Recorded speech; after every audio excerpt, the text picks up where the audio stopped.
خدعوك فقالوا. خليني اقول لك الحقيقه اللي مش كل الناس بتحب تسمعها. اكتر حاجه بتضيع مجهودك في الدايت مش الاكل نفسه، بس الخرافات اللي انت اكيد مصدقها. تعالى بقى نفضحهم واحد واحد. الخرافه الاولى: لو وقفت اكل بعد الساعه 6 بالليل هنخس اسرع. لا يا فندم، جسمك مش لابس ساعه بيولوجيه هيقول لك انا قفلت حرق دهون بعد الساعه 6 مساء، مالكش دخول تاني.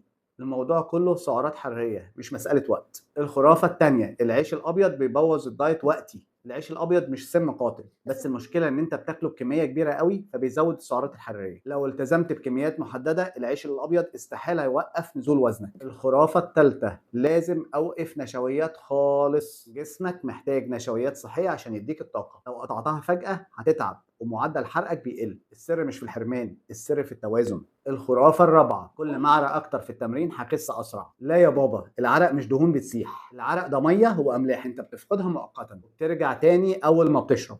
الخرافه الخامسه والاخيره: مشروب معين يمسح لي الكرش في اسبوع. مفيش مشروب في العالم بيحرق دهون لوحده. المشروبات الصحيه بتساعد، انما الاساس دايت وتغيير نمط حياه.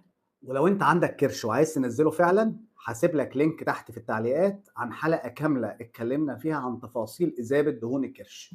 لو عايز بقى تمشي على دايت صح، امشي بقى على العلم، ما تمشيش أبدا على خرافات. ولا محتاجين نجوع ولا محتاجين حرمان، محتاجين بس نفهم جسمنا. ساعتها الدايت هيكون أسلوب حياة بجد، مش مجرد عقاب. دكتور محمد حسنين، استشاري التغذية العلاجية.